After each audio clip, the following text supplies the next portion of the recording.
ছাত্রছাত্রীর মূল উদ্দেশ্য। আগামীকাল যেহেতু এডিসির নির্বাচনের ফলাফল গণনা হইব, ঘোষণা হইব,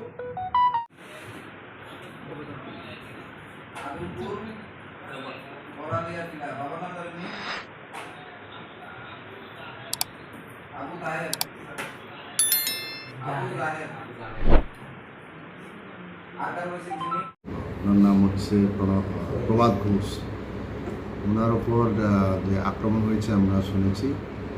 ঘটনা খবর পাওয়ার সাথে সাথে আমাদের ওসি সুনামুরা এবং স্টাফ নিয়ে ওইখানে গেছে এবং বিষয়টা খতিয়ে দেখছে। তারপরে ওইটা উনি যেহেতু কলমছড়া এরিয়া থেকেও উনি কাভার করছেন, আগেই ওনার উপর একটা ঘটনা হয়েছিল কলমছড়া থানায়। আগে ওইটাতে একটা কেসও রেজিস্টার হয়েছিল এবং ওই কেসের পরিপ্রেক্ষিতে কিন্তু আমরা একজনকে অ্যারেস্টও করেছি এবং এখনও সে আসামি জেসিটি আছে। এটা তদন্ত চলছে। এখন আমরা দেখছি ওইটা কি ওইটার জেল হিসেবে আছে কিনা এবং এটাতে যদি কোনো জড়িত থাকে। একজনের নাম বলেছে, প্রভাতবাবু একজনের নাম বলেছে। আমরা এটাকে আমরা দেখব,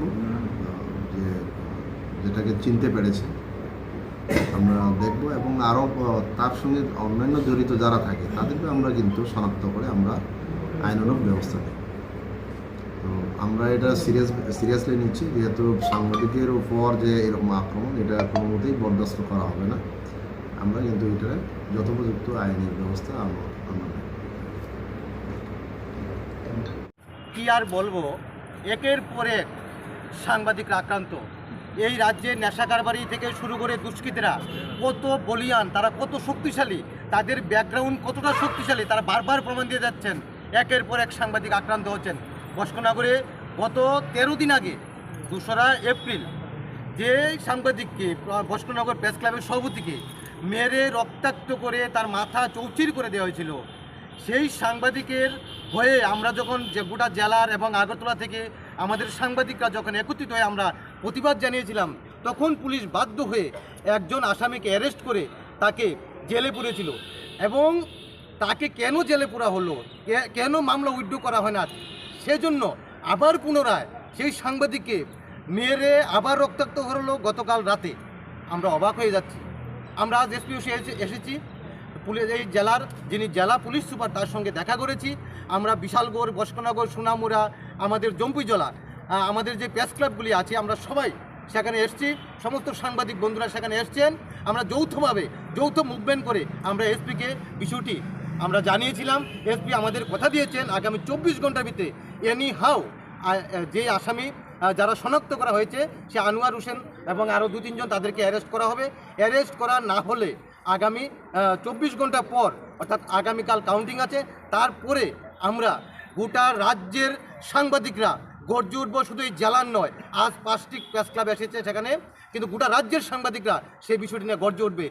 কেন তাদের কারা গডফাদার, সেই নেশা কারবারি দুষ্কৃতী, কারা তাদের প্রশ্রয় দেয়, কারা আশ্রয় দেয়, একের পর এক সাংবাদিকরা আক্রান্ত হচ্ছেন। এ কাদের আশ্রয়, কাদের প্রশ্রয়, সেটা আমরা শেষ দেখে ছাড়ব। 2রা এপ্রিল আমাদের বস্কনগর প্রেস ক্লাবের সভাপতি প্রভাত ঘোষ তাকে দুষ্কৃতী আক্রমণ করে। তখন আমরা বস্কনগর কেসে গিয়ে আমরা ডেপুটেশন দিয়েছিলাম। ডেপুটেশন দেওয়ার পর বস্কনগর থানা তার অ্যাকশন নিয়েছে এবং আসামিকে অ্যারেস্ট করেছে এবং আসামি এখন জেল কাস্টডিতে আছে। আবার 13 দিন পর গতকালকে বৈশাখী মেলা কাভার করে প্রভাত ঘোষ বাড়ি ফিরছিল, রাস্তায় তাকে আবার ওই গ্রুপটাই তাকে আক্রমণ করে এবং তাকে রক্তাক্ত করে। সে বর্তমানে জিবি হাসপাতালে ভর্তি রয়েছে। তাই আমরা 5টি প্রেস ক্লাব এই জেলার বিশালগড়, বক্সনগর, জম্পুইজলা, সোনামুড়া এবং জেলা প্রেস ক্লাব, 5টি প্রেস ক্লাবের পক্ষ থেকে আমরা আজকে জেলার পুলিশ সুপার বিজয় পরিষদ দেখা করি এবং আমরা একটা ডেপুটেশনে মিলিত হই যে পরপর একটা লোকের উপরে আক্রমণ চলছে এবং সাংবাদিক হুমকিত হচ্ছে যে আরও কাউকে এরকম করতে পারে। তাই আমরা